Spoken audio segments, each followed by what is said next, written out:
എനിക്കറിയാം നിങ്ങൾക്ക് അസൂയാണ്. എത്തിക്കാത്തൊരു സംഭവം ഞാൻ കാണിച്ചത്. എന്നുണ്ട് പേര് 70 പെൺകുട്ടികളെ കെട്ടിച്ചു. 70 പെൺകുട്ടികളെ. അത് നിങ്ങൾ കണ്ടോ?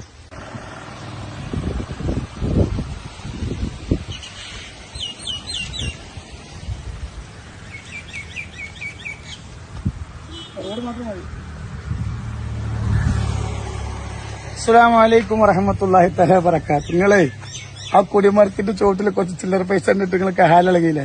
10ന്റെ 5ന്റെ നോട്ട് കണ്ടിട്ട് വരും. നിങ്ങൾ എന്റെ കൂടെ ഒന്ന് വരും. പ്രവാസികള് വിയർപ്പ് പറ്റിച്ചിട്ടുണ്ടാക്കിയ കായ് കൊടിമരത്തിന് അങ്ങനെ തന്നെയല്ലേ പറഞ്ഞ്? അങ്ങനെ തന്നെ പറഞ്ഞല്ലേ? എന്നാൽ പ്രവാസികൾ വിയർപ്പ് ഒറ്റിക്കാത്തൊരു സംഭവം ഞാൻ കാണിച്ചത്. എന്നുണ്ട് പേര്. ഇപ്പൊ നമ്മള് നടന്നു വരുന്ന ഈ സ്ഥലം ഉണ്ടല്ലോ, ഇത് 3-3.5 ഏക്കർ സ്ഥലമാണിത്. ഇത് ഇവിടുന്ന് കാട് പിടിച്ച് കിടക്കുകയാണ്.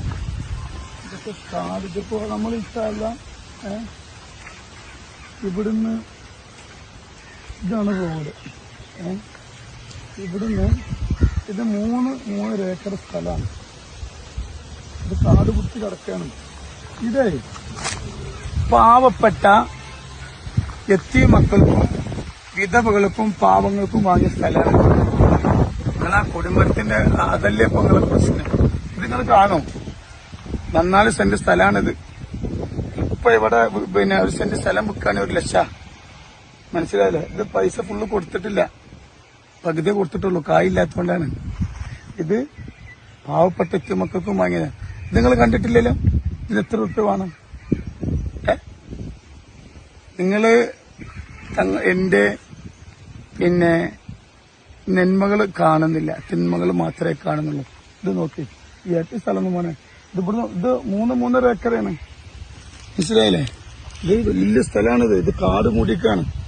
ഈ വീടിന്റെ ബാക്കിലൊക്കെ ഈ കാട് മൂടിയൊക്കെ ഇൻഷാല്ലാഹ് പെട്ടെന്ന് 2 ദിവസം കൊണ്ട് അല്ലെങ്കിൽ നമ്മൾ റെഡിയാക്കും കേട്ടാ. പിന്നെ 70 പെൺകുട്ടികളെ കെട്ടിച്ചു. 70 പെൺകുട്ടികളെ. അത് നിങ്ങൾ കണ്ടോ? നിങ്ങൾ കണ്ടോ? എന്താ കൊടിമരത്തിന്റെ ചോട്ടില് കിട്ടിയ 10-20 നോട്ട്. 70 കുട്ടികളെ കെട്ടിക്ക് എത്ര റുപ്യ വേണം? 17 യത്തീം മക്കൾക്ക് വീട് വെച്ചു കൊടുത്തു. അതിനെക്കുറിച്ച് നിങ്ങൾ യൂട്യൂബർമാർ എന്തെങ്കിലും ഇപ്പൊ ഇട്ടിട്ടില്ല. ഒരുപാട് യത്തീം മക്കളെ ഏറ്റെടുത്തിട്ടുണ്ട്. മാസങ്ങളോളം പാവങ്ങൾക്ക് കായ് കൊടുക്കേണ്ടത്. അത് നിങ്ങൾ എന്തെങ്കിലും അറിഞ്ഞോ? ഇല്ല. നിങ്ങൾക്ക് എന്താ കണ്ടത്? കൊടിമരത്തിന്റെ ചുവട്ടില് വെച്ച്. എനിക്കറിയാം നിങ്ങൾക്ക് അസൂയാണ്. എനിക്കറിയാം നിങ്ങൾക്ക് അസൂയാണ്. പിന്നെ ഒരു